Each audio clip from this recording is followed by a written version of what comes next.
Noches de socavón, noches de tragedia, desesperanza y desilusión se sienten en mi alma. Los mineros siempre han sido revolucionarios porque el Estado mismo, la forma de trabajo mismo es el que nos lleva a eso, a pelear por algo, ¿no? Y siempre ha sido la cabeza de todo el movimiento nacional. El minero siempre ha sido el movimiento nacional de toda la lucha obrera.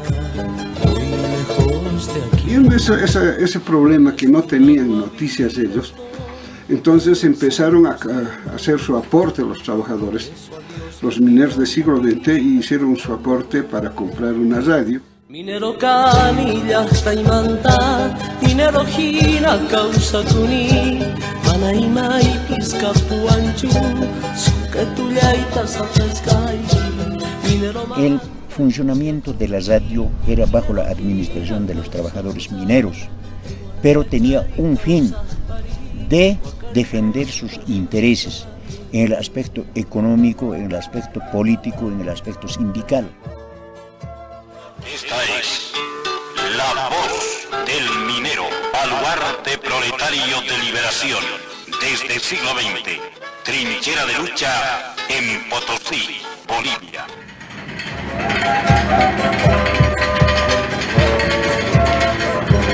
Muchas incursiones militares han sido detenidas a través de las denuncias de la radio. Las denuncias de la radio que salieron a nivel mundial impidieron masacres cruentas, sangrientas en varias ocasiones. Por eso uno de los objetivos más importantes de las dictaduras era callar la voz de las radios mineras, bombardearlas si era necesario.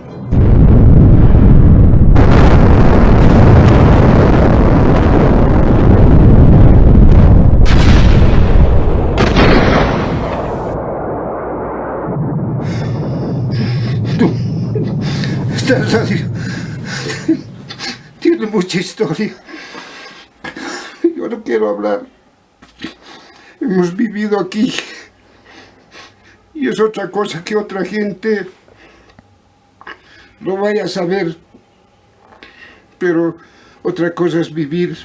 Predestinado a vivir estoy en el santo cielo. Por eso a Dios le pido morir como buen minero. Minero Canilla Taimanta, minero Gina Causa Tuni, Manaima y Piscapuancho, Soquetullaita Sapescay, minero Manta Yuya Kunki, minero Gina Causa Tusan, Huarcachari Causa Pari, Calicus Palicuscani.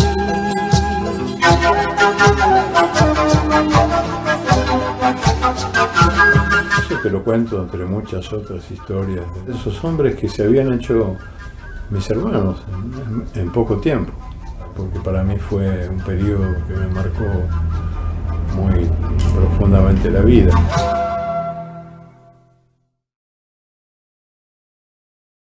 Hola a todos, comenzamos con esta charla que tiene por objetivo conocer un poco más sobre el rodaje de Las Voces del Socavón, el tráiler que veíamos recién.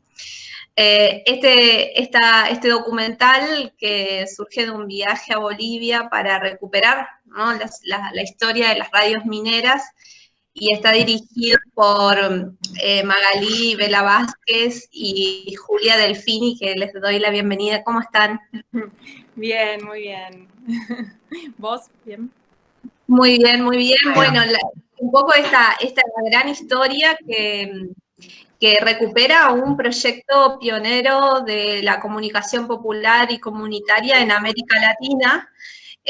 Sabemos un poco de este proyecto a raíz de, bueno, todos los que estudiamos comunicación y estamos leyendo actualmente libros como los de Luis Ramiro Beltrán o Gumucio Dagrón, que reseñan un poco este proyecto pionero, pero particularmente la historia que ustedes entraman tiene como un valor significativo porque tiene más de una quincena de relatos de locutores, de dirigentes sindicales, amas de casa mineras, que formaron parte de bueno, toda esa historia de la revolución en Bolivia, que tiene lugar desde mediados del siglo XX para acá. Y bueno, y además que todos esos relatos se van entramando con un relato significativo de Eduardo Galeano, ¿no?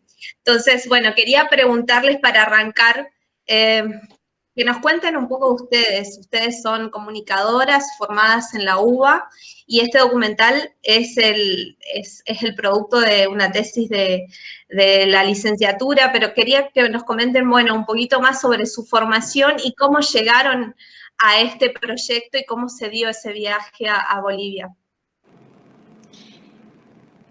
Bueno, durante la carrera ya veníamos ambas trabajando un poco en audiovisual, como descubriendo las facetas de la comunicación en todas sus vertientes. Lo audiovisual siempre fue una pata que nos interesó bastante y en algún momento decidimos que nuestra tesis iba a ser audiovisual, o sea, eso fue una decisión previa a encontrar esta historia, que surge justamente por un texto de Luis Ramiro Beltrán en la Cátedra de Políticas y Planificación de la Comunicación de Postolsky, donde muy brevemente Luis Ramiro Beltrán mencionaba a las radios mineras, cuando hacía como la historia de las radios comunitarias en América Latina, mencionaba como una de las primeras experiencias a las radios mineras de Bolivia. Y eso fue un disparador que fue como una caja que se empezó a abrir y la poca información que conseguimos, porque acá en Argentina había muy poco, la verdad es que por ahí quizás ahora ya hay más material, la verdad que en ese momento, fue en el 2012, nos costó muchísimo, fuimos a bibliotecas y a tratar de buscar material propio de la historia de las radios mineras, de la historia de Bolivia en general, de lo que habían sido quizás los centros mineros en particular. ¿Se escucha? Sí, sí, sí.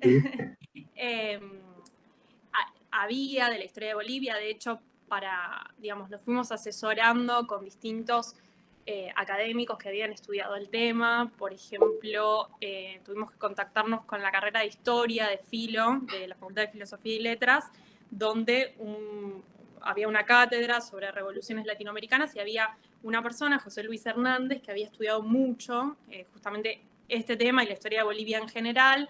Entonces también nos ayudó mucho para ver qué bibliografía leer, digamos, qué autores eran quizás los indicados, presenciamos sus clases. Bueno, hubo como un trabajo de campo previo, pero volviendo al tema de cuándo decidimos realizar este proyecto, este documental, tiene que ver con que empezamos a leer material a partir del texto de Luis Ramiro Beltrán, y uno de los primeros libros que encontramos fue el de Domitila de Chungara, que fue un texto que nos impactó muchísimo por toda la historia que contaba, porque no podíamos creer todo lo que estábamos leyendo y que sea una historia que nunca hayamos escuchado antes, y no solo la historia del pueblo minero y de los pueblos mineros de Bolivia, sino las radios, la experiencia de las radios. Digo, como futuras comunicadoras no habíamos tenido contacto con esa historia tan importante para la historia de la comunicación en general. Y bueno, dijimos, no puede ser que esto no se sepa, que no se conozca, que quisimos contar la historia. Y ese mismo año que empezamos a investigar, decidimos viajar a conocer los pueblos mineros y a los protagonistas. ¿En qué año, de qué año estamos hablando? En el 2012 empezamos a investigar y en enero del 2013 viajamos. O sea, en esa época eran nuestras vacaciones de la facultad y del trabajo. Y bueno, decidíamos destinar las vacaciones a viajar a Bolivia, a investigar. Claro, es muy interesante esto porque hace unos días leía varias reseñas sobre las radios mineras y Gumucio Dagrón hace una reflexión en relación a un simposio justamente, y plantea que, bueno, más complejo completo sale no en América Latina, sino en Francia, que escribe él fines de los 70, y después en los 80 recién aparece justamente en la revista Comunicación y Cultura, que lo dirigían Smukler y Matelar, que nosotros lo leemos bastante, ¿no? Y en el 84 creo que se da, aparece como el primer documental también dirigido por Gumucio y Eduardo Barrios, que creo que ustedes como lo retomaron ahí como un antecedente. Y justamente cuando él habla un poco de los escritos, bueno, después llega un libro sobre las radios mineras. En ese momento, bueno, el primer documental, y creo que hasta ahora el único, y yo pregunto, bueno, este es el segundo documental, les pregunto a ustedes, y bueno, para que nos comenten, ¿cuántos viajes hicieron a Bolivia? ¿Cómo fueron esas estancias? ¿Cómo fue el acceso a la información y las condiciones de producción del documental? Bueno, nosotras, como ahí comentó Magalí, viajamos con muy poco material, entonces, digamos, nos planteamos este primer acercamiento como muy exploratorio, como, bueno, a ver qué encontramos, a ver qué hay, digamos, no sabíamos bien la situación en ese momento de los pueblos mineros, de las radios, entonces diagramamos un poco el viaje con esa premisa, ¿no? Bueno, conseguir bibliografía y empezar a desentramar un poco qué estaba pasando ahí en los pueblos. Y bueno, fue cuestión de llegar, claro, o sea, son pueblos muy chiquitos, todos se conocen, enseguida llegamos, preguntamos dónde estaba la radio, porque era, digamos, lo primero que íbamos a buscar a La Voz del Minero. Y ahí mismo fuimos a la radio, en ese momento estaba cerrada, y nos cruzamos a un negocio enfrente de un locutorio, y el locutorio era de un exdirector de la radio. O sea, como que esas cosas de golpes de suerte, si se quiere, que uno tiene a veces en esos momentos, y entonces él nos recibió súper bien, nos empezó a contar un poco de la historia de la radio, nos guió un poco sobre a quiénes podíamos contactar, nos contó sobre la situación de la radio en ese momento, y sobre todo lo que sucedió fue que en todos o en la mayoría de los acercamientos que teníamos con personas del pueblo y con protagonistas de la historia que nosotras transmitimos en el documental, fue cada testimonio es súper emocionante, porque fue revivir no solo la historia del pueblo en general, sino vivencias personales y vivencias súper fuertes, vivencias de momentos de dictadura, de persecuciones, de torturas, de exilios, cosas que le pasaron a ellos mismos, cosas que les pasaron a amigos, gente que está, gente que no está. Entonces, digo, fue un trabajo súper fuerte en ese sentido. Y ahí mismo nosotras fuimos como entendiendo quizás la dinámica o lo que queríamos buscar, a quienes queríamos contactar, y luego de ese primer viaje volvimos 2 veces más a Bolivia ya con una idea más clara de qué íbamos a buscar y a quiénes íbamos a buscar. En ese primer viaje nosotras no habíamos podido ingresar a las minas, que para nosotras era súper importante, digamos, poder ver cómo era realmente el trabajo ahí adentro, cómo se vivía. O sea, quisimos experimentar desde la radio hasta la vivencia de los mineros y de las mujeres de ese entonces, lo más que pudimos, digamos. Así que bueno, digamos que el rodaje consistió en 3 viajes a Bolivia y un viaje a Uruguay para entrevistar a Eduardo Galeano. Antes de meternos de llenos en los testimonios, que me parece que es es como el corazón del documental, quería que nos comenten un poco el trabajo de archivo.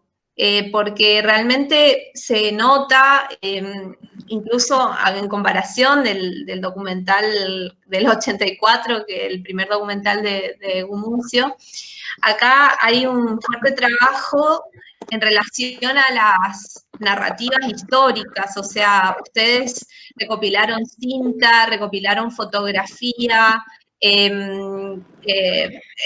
bueno, cine, mucho material, y entonces quería saber un poco cómo fue ese trabajo, y a medida que nos van contando quiero mostrar algunas imágenes porque me llamó la atención cómo el registro del hoy, de lo que ustedes estaban viendo en ese momento, se va empalmando y de alguna manera se va articulando con esas imágenes del ayer, y de alguna manera esa apuesta nos devolvía una especie de imágenes supervivientes, ¿no? Entonces me pareció interesante eso. Bueno, el trabajo de archivo, te aviso, hay gente que me está diciendo que no puede entrar, por eso yo lo escribí en el chat, pero bueno, lo aviso. Sí, ahora lo...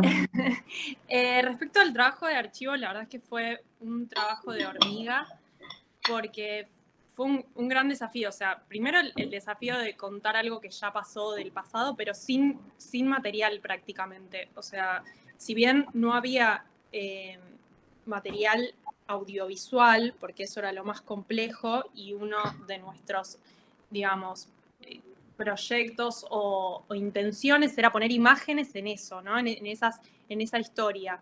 Entonces, fue reconstruir a partir de imágenes que nosotras fuimos encontrando de otros materiales y de otras películas, que había muy poco.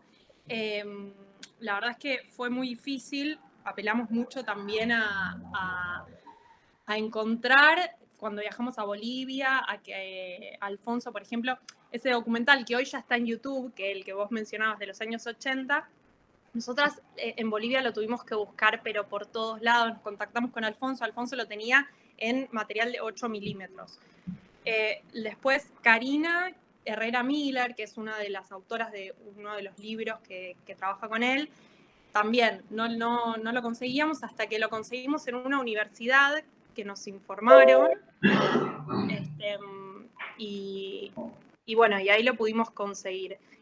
Pero bueno, nada, la verdad que fue filmar. Nosotras también nos pasó que cuando fuimos a las minas, que en el primer viaje no pudimos entrar, fuimos a las minas del siglo XX, y en las minas del siglo XX actualmente son cooperativas, trabajan como cooperativas, entonces es mucho más complejo porque no hay un trabajo planificado, porque las condiciones son mucho más precarias, y a la vez, como dos mujeres solas no nos animábamos a entrar así como así a la mina.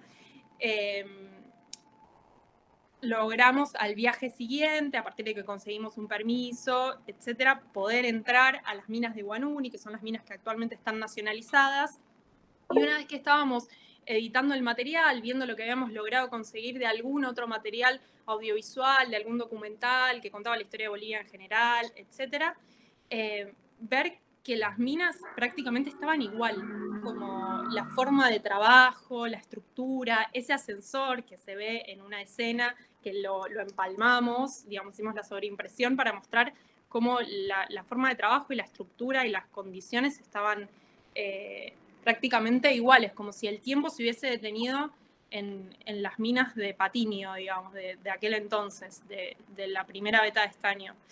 Y bueno, como decía, un poco también a nivel narrativo lo que quisimos fue que no sea únicamente, digamos, la historia en dato duro, sino que ponerle una impronta poética y como decía, tratar de reconstruir a partir de quizás cosas no tan certeras como, bueno, no tenemos imágenes de la masacre de San Juan, sí quizás imágenes del pueblo a la noche, de la Plaza del Minero, de buscar pequeños, incluso partes de una radionovela, como que le van dando la atmósfera de lo que se vivía en aquel momento, ¿no?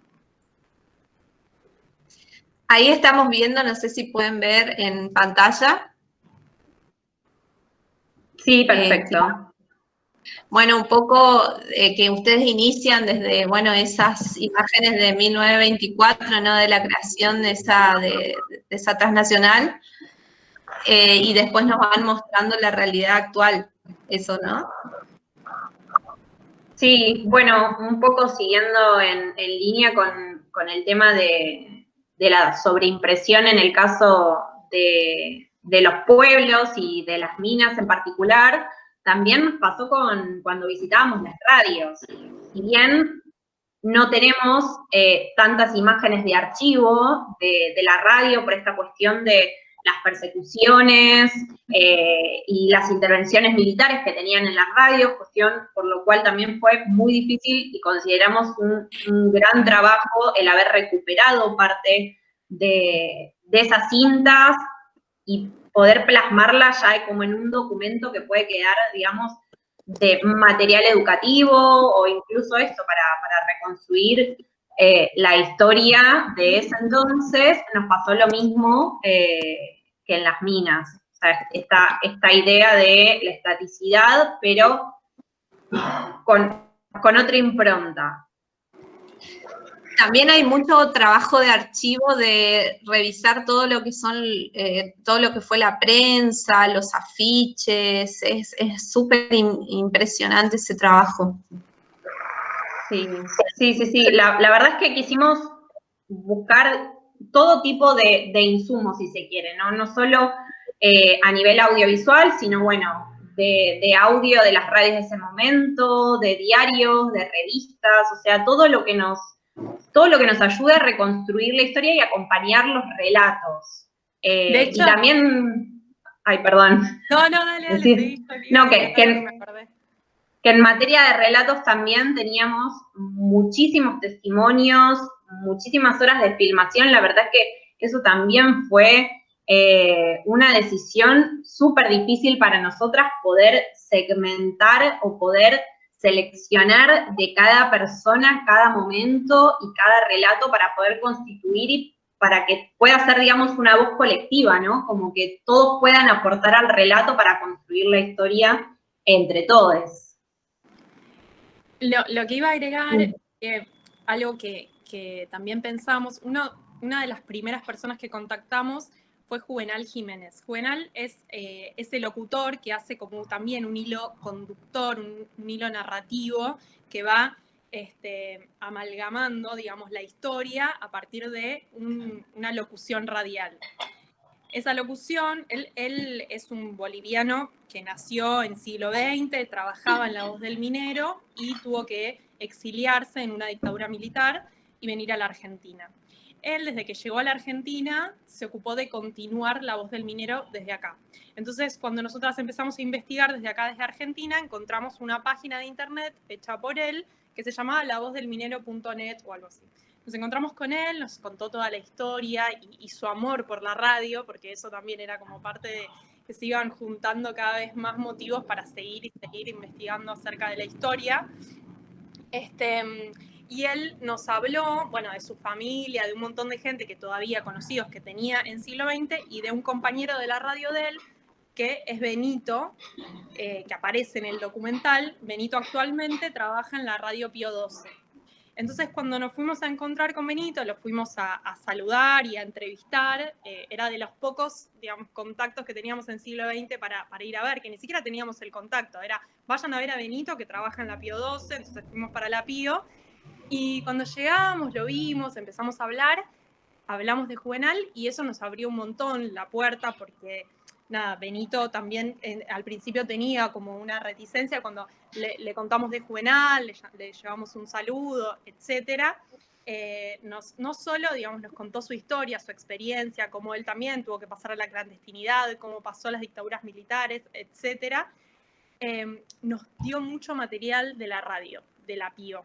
Por eso también accedimos a esas cintas increíbles en las cuales hablan del anticomunismo, de cómo la Iglesia Católica pone la radio para hacer la contra a la radio comunista de siglo XX. Eso también fue algo, digamos, de acceso al archivo que nos sirvió un montón. Y bueno, fue nada, que tiene que ver con cómo uno va creando esos lazos también, ¿no? Del boca en boca y de ir conociendo. Hay una cuestión que, bueno, ustedes también hicieron todo un trabajo de decir, bueno, poner mapas en pantalla, ir, bueno, mapeando el viaje, también para ir a quien no conoce ese espacio geográfico, pero a su vez hay un elemento, una herramienta que tiene que ver con esas placas de línea histórica que nos van marcando una serie de hitos que tienen que ver con los golpes dictatoriales que fueron atravesando esas luchas, ¿no? Quería que nos comenten, en principio, los testimonios, o sea, cómo llegaron, bueno, un poco ya lo venís comentando, Magalí, cómo llegaron a los testimonios, pero cómo trabajaron con ellos, el hecho de tener que poner en pantalla historias tan fuertes, porque creo que uno de los valores que tiene es esa corporización de lo biográfico y de lo singular, y son historias muy fuertes atravesadas por todos esos cambios socioculturales y políticos, o sea, es difícil trabajar eso. Entonces, ¿cuáles fueron las decisiones que fueron tomando con ellos para poner en pantalla estos relatos? Bueno, quizás un poco lo hablamos varias veces, que tiene que ver con que nosotras nunca nos pusimos en la postura de, si se quiere, periodistas, investigadoras de Argentina que vienen a filmarlos para hacer no sé, una superproducción o un documental que se venda, que no.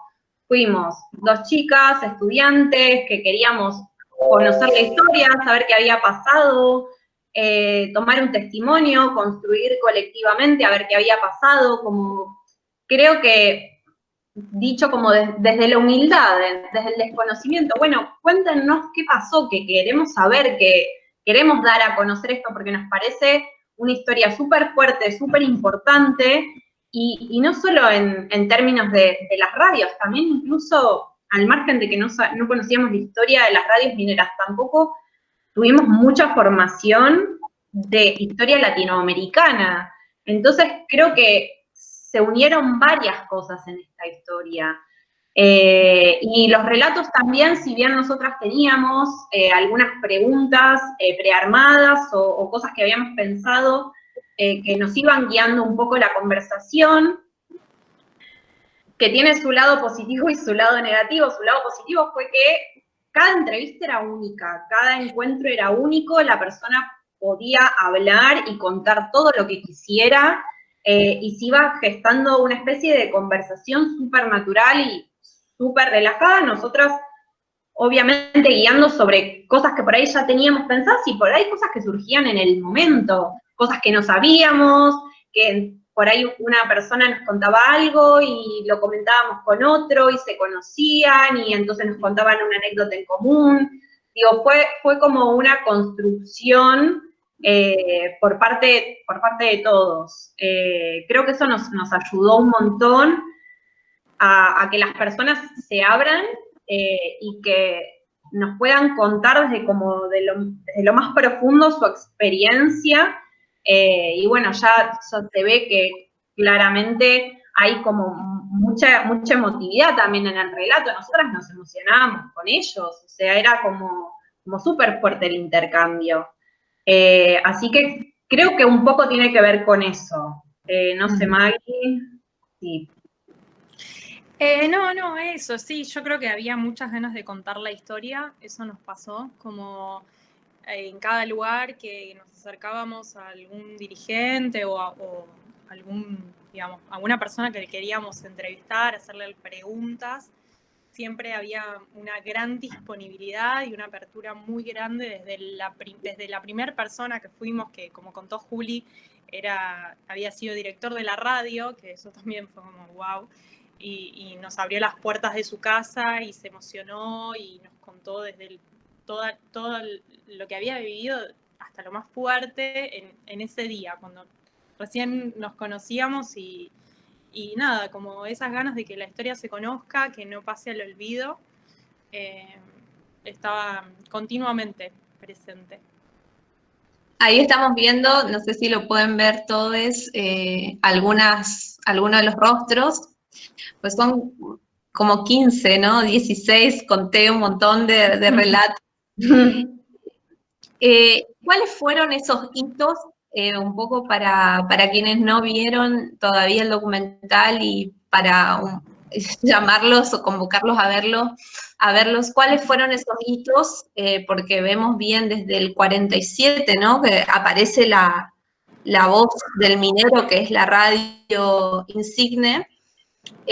¿Cuáles fueron estos hitos, los golpes, toda la serie de movimientos sociopolíticos y culturales que atraviesan todas estas historias que ustedes recopilan y entrelazan en el documental?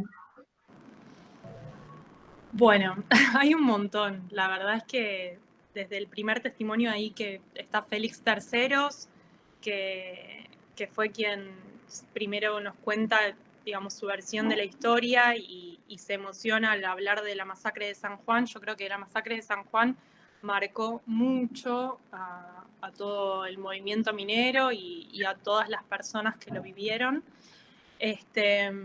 Una de nuestras intenciones, y creo que esto era difícil, era como tratar de desarmar ese discurso quizás que uno tiene internalizado de cómo es la historia y tratar de llegar a un discurso colectivo, ¿no? del movimiento minero y llegar a la experiencia personal, particular de cómo lo vivió cada uno desde su experiencia individual. Que eso era difícil, o sea, teníamos que, digamos, pasa siempre igual, ¿no? No estoy diciendo nada nuevo, pero sí era como llegar a hablar de cosas muy duras, de momentos muy duros de la vida de quienes, entrevistamos y bueno, fueron fuertes, pero siempre la verdad es que no tuvimos muy buena receptividad. La historia de Teodoro es una de las más fuertes. Teodoro estuvo desde los comienzos de La Voz del Minero, se exilió, fue torturado, secuestrado y hoy en día sigue haciendo su programa de radio en la Radio Nacional de Huanuni. En la película aparece haciendo su programa y la verdad es que es muy, muy conmovedor cómo se entendió tan desde la base la importancia del medio de comunicación comunitario, ¿no? Como no solo, digamos, para comunicar o para desdoblar el mensaje de los medios hegemónicos, sino para organizar la comunidad en sí, para alfabetizar, para organizarse sindicalmente, para organizarse las mujeres, para la importancia de la radio como vértebra del pueblo. Creo que sí. ¿Cuáles fueron los hitos que atravesaron desde el 47 hasta el 85, un poco que es como el marco contextual que atraviesa el documental? Bueno, nosotras como hitos en sí, lo que hicimos fue apoyarnos mucho en el tema de, por ejemplo, de las presidencias y sucesos históricos que hayan pasado en esos periodos de tiempo. Por supuesto pasaron muchas más cosas, siempre está el recorte, de hecho es un periodo de sucesivas dictaduras militares, entonces también nosotros tuvimos la disyuntiva de si, por ejemplo, contar absolutamente todos los periodos de dictadura, de seleccionar alguno y hacerlo como más representativo. Creo que eso, del 47 al 85, que es nuestro periodo, digamos, fuerte, que es la historia, digamos, desde que surge la radio hasta la relocalización de los mineros, lo que hacemos es apoyarnos en eso, en las presidencias y en los momentos históricos o claves y que afecten en un punto también directamente a las minas, como por ejemplo, hablamos de la revolución del 52. ¿Ahí se escucha? ¿No se escucha? ¿Se escucha? Ahí sí. Bien. Se cortó. Como por ejemplo la revolución, bueno, cuando se descubre la primer veta de estaño, contamos un poco la historia del surgimiento de la empresa minera, de cómo se constituían las minas, la revolución del 52, en el momento en el cual se estatizan las minas y pasan a manos del Estado. Antes estaban a manos de los varones del estaño, que eran Patiño, Hochschild y Aramayo. Ahí, digamos, presentamos algún material histórico como para recomponer el momento. Después ahí también empiezan como las presidencias, que también nos marcan como hitos muy claves, porque eran los momentos en los cuales las radios comenzaban también a tener mucha más visibilidad, si se quiere, por justamente el rol que cumplían contrahegemónicas contra los gobiernos de facto. Entonces, digamos, un poco así fuimos entramando y seleccionando estos hitos. Y el momento final o culmine, si se quiere, es cuando cae el precio del estaño, se relocalizan los mineros, y ahí el movimiento, desde como lo queremos contar nosotras y como lo cuentan también los propios mineros, no es que se desmorona completamente, sino que logra una transformación. Bueno, y ahí un poco es ya el final digamos, del documental. Hay algo que no quiero pasar por alto, y que es el rol que tenían las mujeres en estas luchas, porque, bueno, hay un rol muy importante de los sindicatos de mineros, la radio, los locutores, los dirigentes sindicales, pero aparece también en el documental un comité de amas de casa. Bueno, coméntenos cuál fue el rol de la mujer, con qué mujeres se encontraron en el rodaje de este documental. Coméntenos un poco eso, que creo también que un poco el hilo, si hay un relato importante, interesante y fundamental que atraviesa todo el documental, es el de Eduardo Galeano, y Eduardo hace hincapié en ese rol de las mujeres. Bueno, en el caso del Comité de Amas de Casa, hay un testimonio muy importante y muy clave para nosotras en el documental, que es el de María Fernández. Ella nos cuenta, digamos, mediante su relato, que, como vos decías, el papel principal en su momento lo tenían los mineros, el sindicato minero. Y entonces las mujeres, en un primer momento, relegadas al ámbito privado, a la casa, se empiezan a dar cuenta que ellas también tenían que hacer algo, porque también eran parte del pueblo, eran en muchos casos sus maridos los que estaban poniendo el cuerpo, sus hijos. Era un poco, bueno, no nos podemos quedar de brazos cruzados, o sea, ¿qué podemos hacer? Entonces empiezan a organizarse y conforman este comité de amas de casa. A partir de ese momento, la mujer muta un poco su rol y ya no es solo la persona que está en la casa, sino que es también la mujer que está en la radio, que tiene programas para también animar a la población. Son mujeres que van a la cabeza de un montón de manifestaciones, son mujeres que inician una huelga de hambre en el gobierno de Hugo Banzer.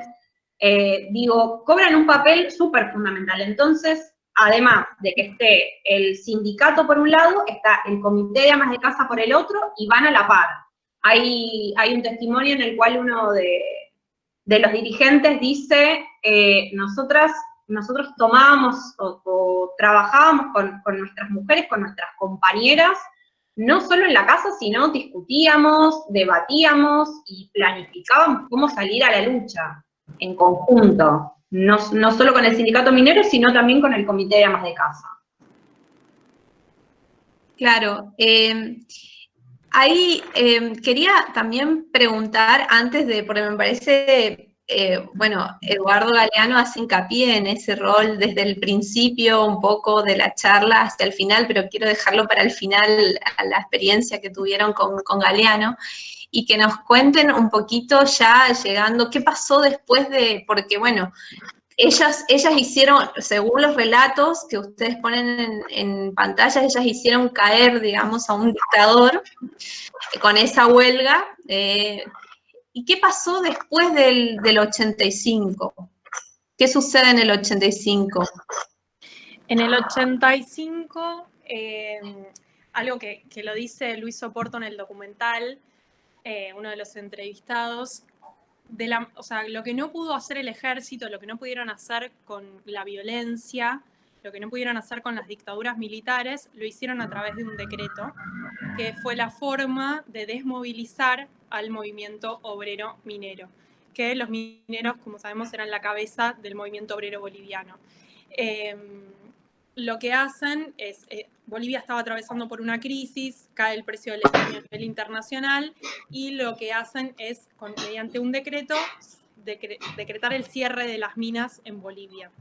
A partir de ese momento, los mineros se empiezan a organizar y hacen la Marcha por la Vida.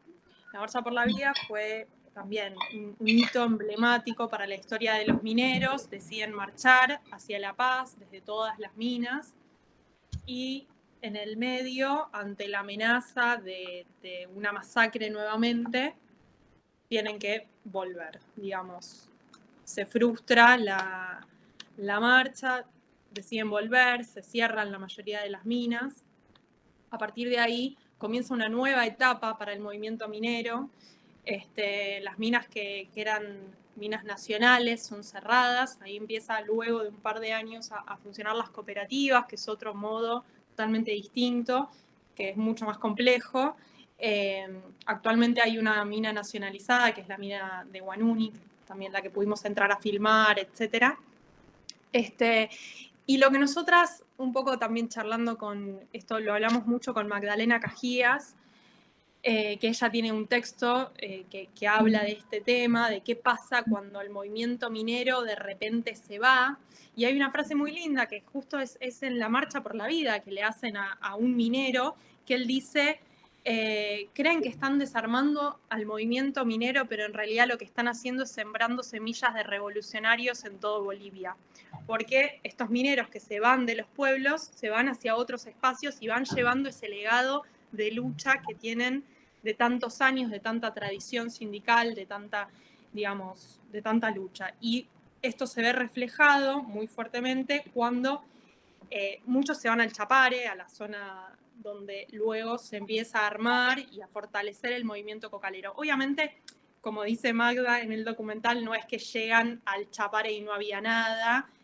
El movimiento cocalero tiene su tradición, tiene su historia, tiene sus propias luchas, pero se empieza a dar internacionalmente también, que viene Estados Unidos a querer derribar la coca, y empiezan a estar también sufriendo las arremetidas de los gobiernos, las arremetidas del ejército en esas tierras, donde también son tierras que están alejadas, que están aisladas, y empiezan a tomar un poco la experiencia que esos mineros llevan de organización y de lucha. Entonces, nosotras que en un principio, cuando empezamos a leer la historia y decimos, pero ¿cómo? O sea, ¿va a terminar acá? ¿Termina con que este movimiento increíble que hicieron los mineros se desarma? Y la verdad es que no, y como todo en la vida se va transformando, ver que luego llegó al país...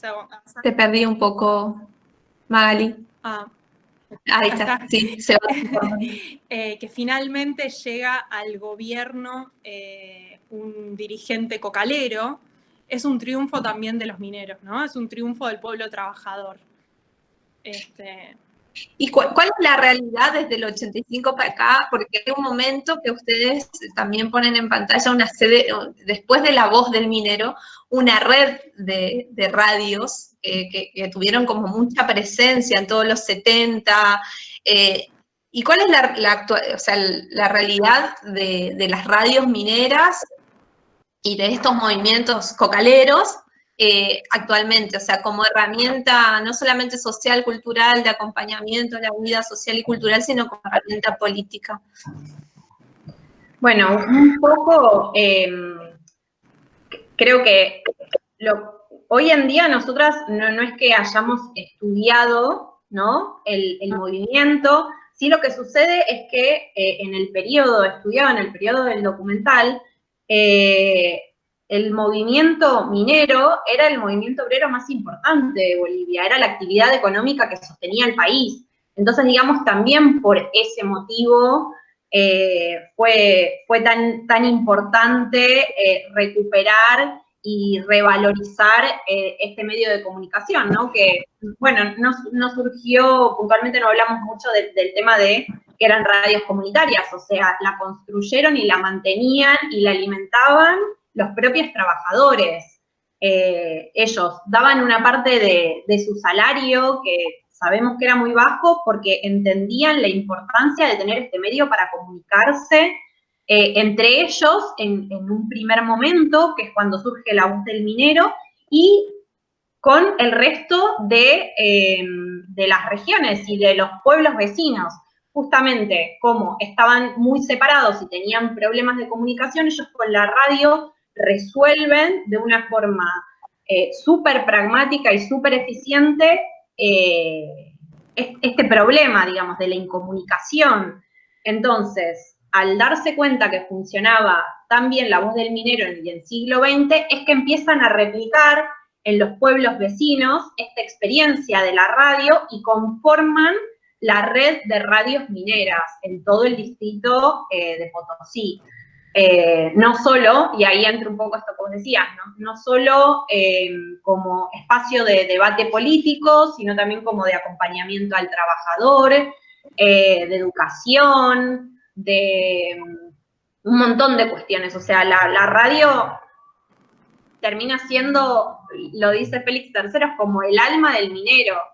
Todo el tiempo la vida de las minas gira en torno a las radios y a esta red que conforman, ¿no? En la actualidad, la realidad es que al desmantelarse un poco, en este sentido, el movimiento minero en los centros mineros, porque sigue habiendo un movimiento minero y justamente, digamos, se transforma y se reunifica en distintos espacios, digamos, de lucha nuevos, que, digamos, contextuales, por decirlo de alguna manera. Las radios hoy en día, hasta donde nosotras viajamos en el 2016, son espacios más educativos. Quizás no cumplen ese rol que tenían en ese momento, pero, digamos, siguen acompañando al pueblo. Muchas radios también tienen la participación de las universidades, entonces los propios alumnos de las universidades de estas regiones van a las radios, hacen sus programas, tienen espacios de práctica, siguen acompañando al trabajador, siguen haciendo educación, siguen compartiendo noticias, pero bueno, digamos, claramente mutó el rol que tenían en ese momento al que tienen hoy en la actualidad.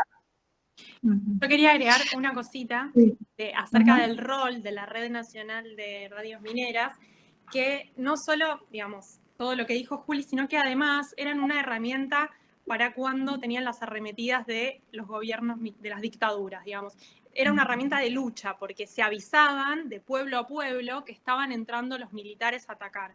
Entonces, no solo era, digamos, todo el tema de la educación, de la sindicalización, de la formación, etcétera, sino que a la vez era una herramienta de lucha muy importante.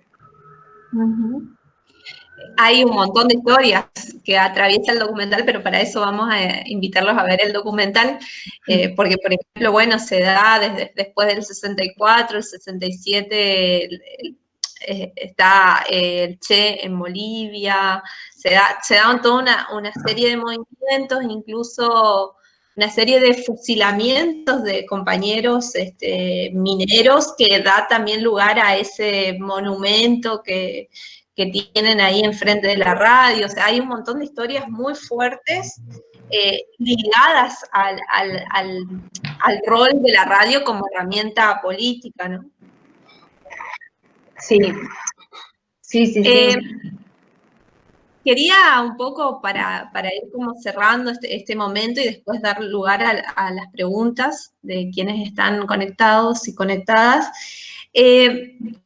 Un relato que hila todo es el de Galeano, ¿no? Y un poco sabemos que Galeano estuvo en Bolivia, sabemos su vinculación con Bolivia desde las venas abiertas de América Latina, que tiene muchos pasajes dedicados a Bolivia, pero particularmente ustedes llegaron y les cuenta de modo muy intimista su experiencia con esos lugares y esos campamentos mineros. Quería que nos comenten un poco cómo fue encontrarse con Galeano y si esta fue una de las últimas entrevistas que se le hace antes de que nos deje, ¿no? Bueno, la historia con Galeano, la verdad que es muy loca porque hace muchos años atrás, antes de comenzar esta investigación y este proyecto, habíamos visto Galeano tenía un programa en Canal Encuentro, y habíamos visto un breve relato acerca, bueno, que es el último de la película, acerca de los mineros, que particularmente me había impactado muchísimo, se lo habíamos compartido entre amigos, qué sé yo, y muchos años después, haciendo este trabajo, empezamos a buscar qué autores para también darle, como contábamos anteriormente, una poesía, digamos, darle una parte más artística, que no sea tanto dato histórico. Empezamos a investigar un poco de Galeano, a ver qué había escrito él sobre Bolivia, sobre los mineros, etcétera. Y encontramos que este relato, que ya conocíamos y que en su momento había sido muy impactante, transcurría en Yayagua, siglo XX. Y eso fue totalmente, conmovedor. En ese momento dijimos, bueno, Galeano tiene que participar en la película. Fue como, no sé, una señal. Y empezamos a tratar de contactarlo. Le mandamos un par de mails, conseguimos su mail. Y un día me acuerdo que yo estaba haciendo cualquier cosa acá, y de repente me sonó el celular, ya esta es la parte más cholula, pero yo estaba haciendo otras cosas y de repente veo un mensaje en el celular, me fijo quién era, y era, hola Magalí, soy Eduardo Galeano, recibí tu mail, quisiera hacer la entrevista, y fue como, wow, fue increíble. Y a partir de ahí, bueno, seguimos hablando con él, nos comentaron que a él le gustaba participar, digamos, de estas cosas autogestivas y pequeñas, de estudiantes, etcétera, y no tanto de cosas institucionales o de mucha más producción. Y bueno, decidimos viajar a Uruguay a verlo. Nos encontramos con él en su casa, nosotras filmamos la película, todo lo hicimos nosotras dos solas, por eso también hay muchas cuestiones técnicas que por ahí no están tan bien elaboradas.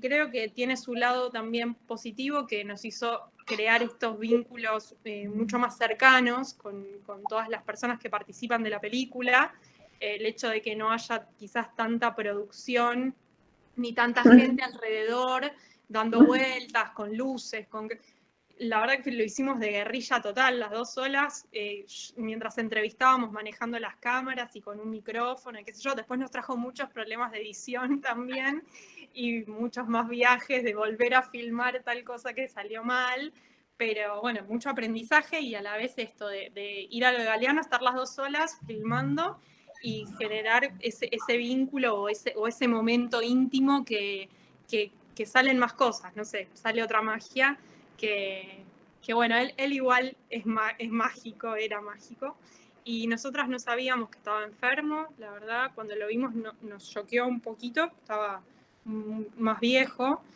pero bueno, nada, fue hermoso, la verdad, el encuentro. ¿En qué año hacen la entrevista con él? En el 2014, viajamos durante el Mundial. Él era muy fanático del fútbol y tenía un cartel en la casa. De hecho, nos dijo, si hay algún partido del Mundial, no vengan, hagámoslo en algún momento que no haya partido. Y tenía un cartel en la puerta de la casa que decía cerrado por fútbol, y era muy futbolero. ¿Qué atesoran entonces? Estamos viendo, no sé si lo pueden ver en pantalla, esa imagen ahí muy íntima en su biblioteca, supongo, ¿no? Sí. Sí. A nosotras lo que era, digamos, nuestra ilusión en ese momento, cuando lo conocimos, era, o sea, desde que nos empezamos a despedir ya lo queríamos volver a ver, y un poco la ilusión de poder presentar la película en Uruguay con él participando, con él en un panel, o bueno, nada, te imaginas un montón de cosas que pueden llegar a suceder. Aparte con la calidez con la que hablamos y con la que quedamos en contacto, entonces era como, no, bueno, cuando volvamos a Uruguay y presentemos la película con Galeano, va a ser increíble. Bueno, eso no sucedió porque no llegamos, digamos, con la edición, y entonces, digamos, como quizás nuestro regalo fue que igual el documental se estrena en Uruguay, en el Festival Globale, y fue súper lindo igual viajar ahí, poder presentarla, y nada, creo que es en parte, no sé si decirlo como que es un homenaje a él, pero bueno, nosotras lo guardamos y lo atesoramos de esa manera. Así que, bueno, nada, ojalá que se pueda seguir difundiendo y que todos puedan, digamos, disfrutar y conocer también los relatos de Galeano que acompañan el documental. Sí, que es increíble, que es imperdible lo que cuenta de cómo él se vincula con la comunidad y también tiene un cierre muy metafórico del que no vamos a hablar para que todas puedan ver el documental.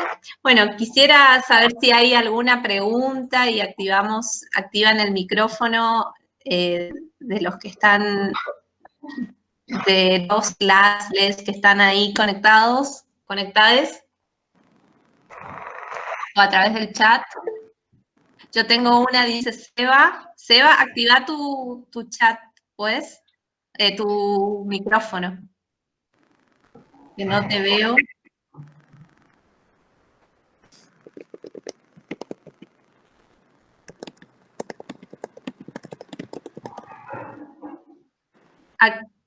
Ahí está. Hola, hola. No está activado el micrófono. No. El micrófono está desactivado.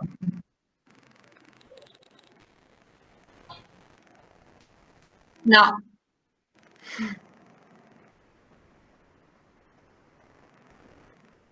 Está desactivado tu micrófono.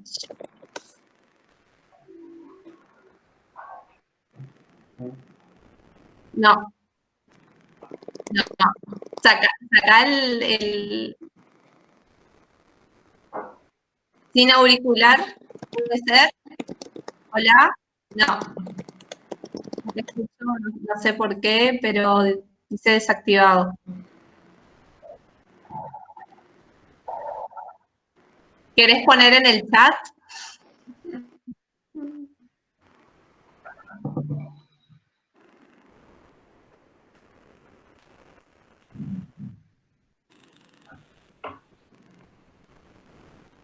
Bueno, Sebastián Toba es también realizador audiovisual y estuvo en la charla con nosotros el viernes, y hablando del Festival de Cine Rural que él es coorganizador acá, que se realiza en Corrientes. ¿Nos hablas por chat? Te leemos. Ahí está.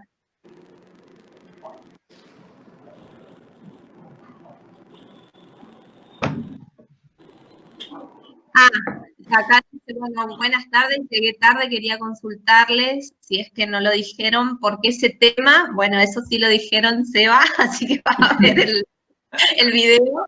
¿Y cómo lo financiaron? ¿Cómo lo financiaron? Chicas.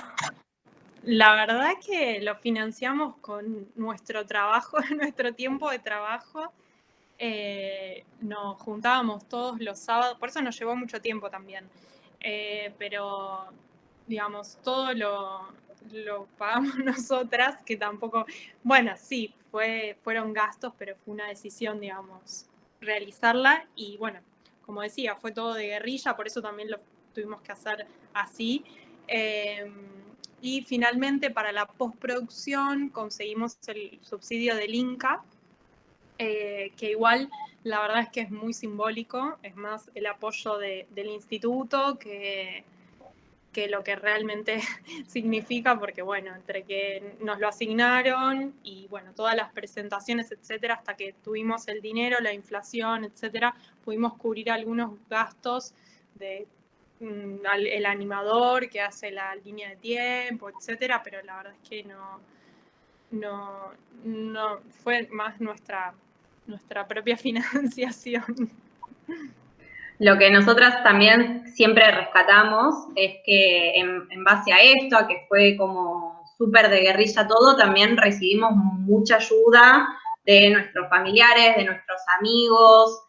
Esto de el subsidio a la postproducción lo conseguimos al final y, por ejemplo, todo el tema de diseño, de las placas, de la animación, de no solo el mapa, la línea de tiempo, todos los zócalos, todo eso nos ayudaron amigos. Después, cuando sí conseguimos este subsidio, lo que hicimos fue decirles, bueno, 1000 gracias, conseguimos este dinero, es para ustedes. Y ahí como hicimos un poco la repartija, pero sí fue también, bueno, apoyo de gente muy querida, de nuestro tutor de tesis, que también le destinó un montón de horas de tiempo a estar con nosotras, editando hasta las 5 de la mañana, retándonos porque no queríamos sacar testimonios, y si era por nosotras hablaban absolutamente muchas más personas, muchas más horas. Entonces, bueno, fue mucho del corazón de muchas personas también que nosotras hayamos podido terminar el documental. ¿Quién es el tutor? Se llama Enrique Angeleri. Bien, ahí está Sergio Pérez, también dice, no entiendo muy bien lo que pregunta, dice, funcionó en razón, ¿no? En razón del tipo de geografía en donde se desarrolló esta experiencia. A ver, quise decir que sirvió a partir de la geografía. La experiencia de las radios mineras funcionó a partir de la geografía en donde se desarrolló esta experiencia de comunicación, o sea, la relación entre el tipo de comunicación y la geografía, ¿no? Eso sería. Yo creo que en la historia de los centros mineros, el tema de que eran centros muy alejados de los grandes centros urbanos, que eran de difícil acceso, que, digamos, sí, eran centros aislados prácticamente. Eso, por un lado, hace que esa geografía, cuando llegan las dictaduras militares, les cueste mucho más entrar a los pueblos y que a partir de eso puedan esconder la radio, puedan ellos armarse mejor, organizarse mejor, si es por ahí que va la pregunta. No sé si entendí bien, pero me parece que la geografía tiene que ver con la historia en general del movimiento minero y cómo eso lo utilizan a su favor en las luchas contra las dictaduras y cómo también la radio la pueden esconder. De hecho, hace poco nos encontramos con Evo Morales, con el cual hablamos de esto y de la situación de las radios, y él nos comentaba que la dictadura actual que está viviendo Bolivia estaba pasando algo parecido con las radios cocaleras, y que él les había dicho que hagan lo mismo que hacían las radios mineras, que era esconder la radio en el monte. Entonces estaban, digamos, viviendo cómo la historia también se repite, ¿no? Sigo con Sergio, es decir, ¿conocen algo similar en nuestro país que es más de llanura? Ah, bueno, ahí ya se amplía la pregunta. Bueno, nosotras no estudiamos radios comunitarias en Argentina, entonces quizás no podemos, además, relacionar las experiencias en Argentina con el tema geográfico, o al menos yo no puedo, no sé si Maggie tiene algo para decir. Sí, me acuerdo que en este texto de Luis Ramiro Beltrán, en el que hace un recorrido por las radios comunitarias de América Latina, nombra paralelamente al surgimiento de las radios mineras, o sea, no hay una fecha exacta del surgimiento de la radio, se dice que fue 1947 la primera radio minera, que es La Voz del Minero, y esto, digamos, lo que Luis Ramiro Beltrán dice en ese texto es que paralelamente en Colombia las radios campesinas surgían por la misma época, que es una experiencia que nosotras no estudiamos, pero puede ser interesante, no sé cómo será el territorio ahí, pero bueno, por ahí es algo que se puede investigar. Las radioescuelas, el rol de los reportajes, de los reporteros populares. Hay otra pregunta de Silvana, ¿la presentación de la película se hizo en siglo XX? Sí, la presentación de la película, bueno, en el 2016 a nosotras nos invitan a participar de un festival de derechos humanos en Sucre.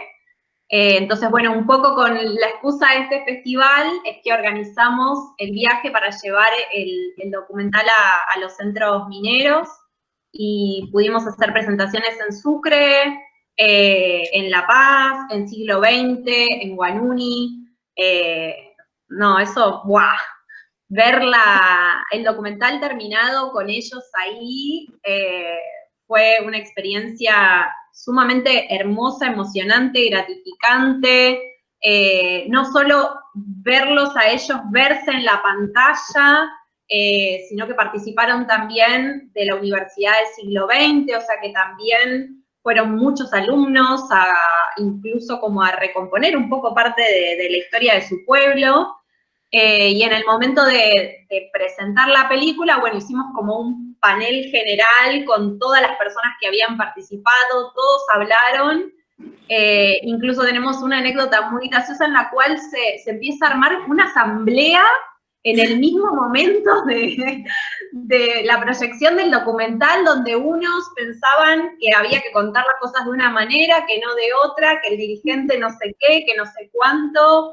Digo, y entonces ahí nosotras, bueno, fue un recorte como tratando de mediar un poco en esa asamblea que se había formado como en el momento. Ya como que es una cuestión de su sangre, ¿no? Claro, buenísimo. La lucha por el relato ahí, buenísimo. Y acá Gonzalo pregunta, ¿se vienen las voces del Socavón 2 con la historia de las radios cocaleras? Ojo, ¿eh? Bueno, justo hoy estábamos hablando, hablamos un ratito antes con Juli, acerca de la peli, un poco rememorando la historia y poniéndonos al día, porque bueno, fue hace un par de años. Y hablábamos de esto, de que nos quedó pendiente el tema de las radios cocaleras, que en su momento, hablando con Magdalena Cajías, que es una de las intelectuales que más estudia el tema, le consultamos que cómo eran las radios cocaleras, si había habido también una transmisión o del legado del movimiento minero y de las radios mineras en la formación de radios cocaleras, y nos dijo que era un tema muy interesante a investigar porque no había nada escrito sobre el tema, por lo menos en ese momento, y que nada, así que es un tema a investigar. El máster de Juli. Hay más preguntas. ¿Cómo fue recibido este documental en el pueblo boliviano? Imagino que lo atesoran como una joya hermosa todas las historias. Bueno, un poco lo contaron, ¿no? Sí, la verdad que... Bueno. ¿Y algo más para agregar? Sí. No, bueno, lo lindo un poco de todo eso, más allá de lo que acabamos de contar, es que nosotras llevamos varios DVDs para dejarles, para regalarles, y también porque hay un montón de lugares a los cuales no pudimos llegar en el breve tiempo que estuvimos haciendo las presentaciones. Entonces es súper lindo porque después de haber estado nosotras ahí en Bolivia, la película se siguió pasando de mano en mano, entonces tuvimos oportunidades de participar en otras proyecciones, por ejemplo en Cochabamba, mediante medios digitales o incluso, bueno, la ilusión de que esto, de que el relato y la voz sigue corriendo, nos parece como eso, súper emocionante y fue súper bien recibida. Bien, ¿alguna pregunta más? Acá hay otra más, dice, a ver, Sergio, ¿qué proyección tiene este tipo de experiencias a partir de las redes sociales y la virtualidad? Algo dijo recién. Claro, bueno, el tema de poder participar a través de medios digitales. Si bien, bueno, nosotras para poder dejar la película allá lo hicimos a través de DVDs, porque también, digamos, el tema de las redes de conexión no son muy buenas en los pueblos en la montaña, entonces, digamos, no fuimos preparadas para poder regalarles o devolverles lo que ellos nos regalaron a nosotros. A ver, ¿qué dice? Actualmente hay sitios web desde donde emiten sus producciones. Bueno.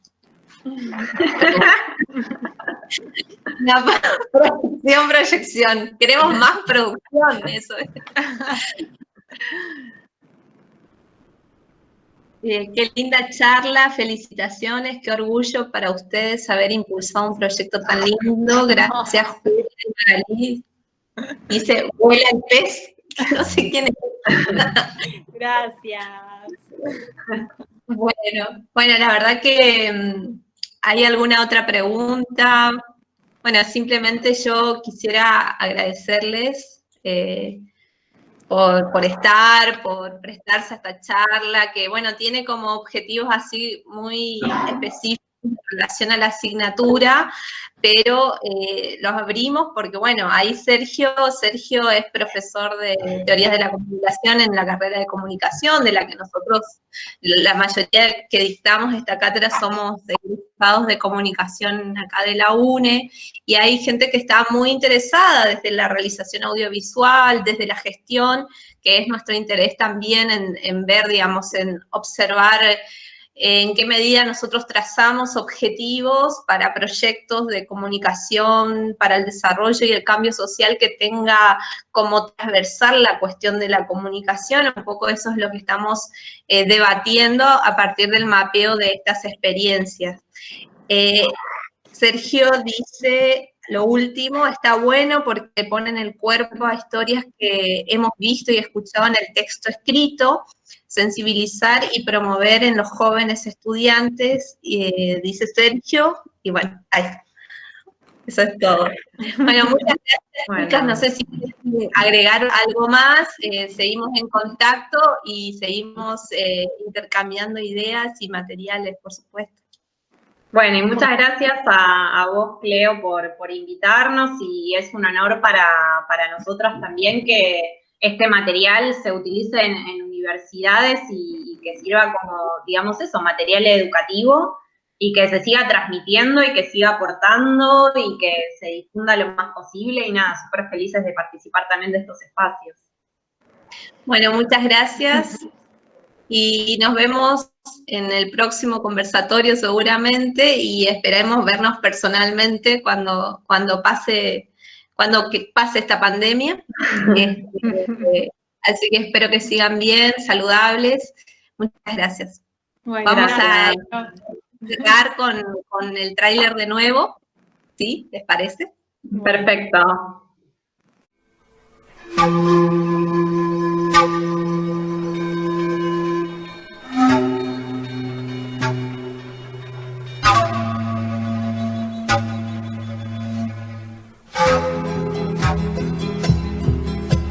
Sombríos días de socavón, noches de tragedia, desesperanza y desilusión se sienten en mi alma. Los miners siempre han sido revolucionarios porque el Estado mismo, la forma de trabajo mismo es el que nos lleva a eso, a pelear por algo, ¿no? Y siempre ha sido la cabeza de todo el movimiento nacional. El minero siempre ha sido el movimiento nacional de todo de toda la lucha obrera. Viendo ese problema que no tenían noticias ellos, entonces empezaron a hacer su aporte a los trabajadores. Los mineros del siglo XX hicieron su aporte para comprar una radio. Minero Canilla Saimanta, minero Hina Causa Tuni, Manaimai Piscapuanchu, Suquetullaita Sapescay, minero. El funcionamiento de la radio era bajo la administración de los trabajadores mineros, pero tenía un fin de defender sus intereses en el aspecto económico, en el aspecto político, en el aspecto sindical.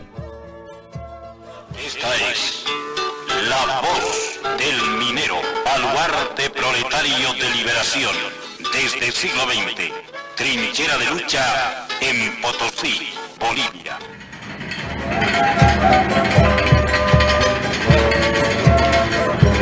Muchas incursiones militares han sido detenidas a través de las denuncias de la radio. Las denuncias de la radio que salieron a nivel mundial impidieron masacres cruentas, sangrientas en varias ocasiones.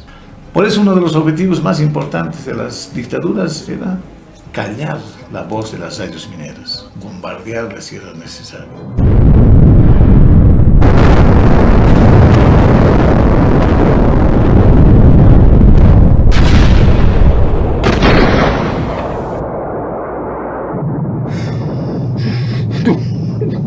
Esta radio tiene mucha historia. Yo no quiero hablar. Hemos vivido aquí y es otra cosa que otra gente lo vaya a saber, pero otra cosa es vivir. Predestinado a vivir estoy en el santo cielo. Por eso a Dios le pido morir como buen minero. Minero Canilla Saimantas, minero Hina Causa Tuni, Manaimai Piscapuanchu, Soquetullaita Sapescay, minero Manta Yuya Kunki, minero Hina Causa Tusan, Huarcachari Causa Parij, Calicus Pasicuscani.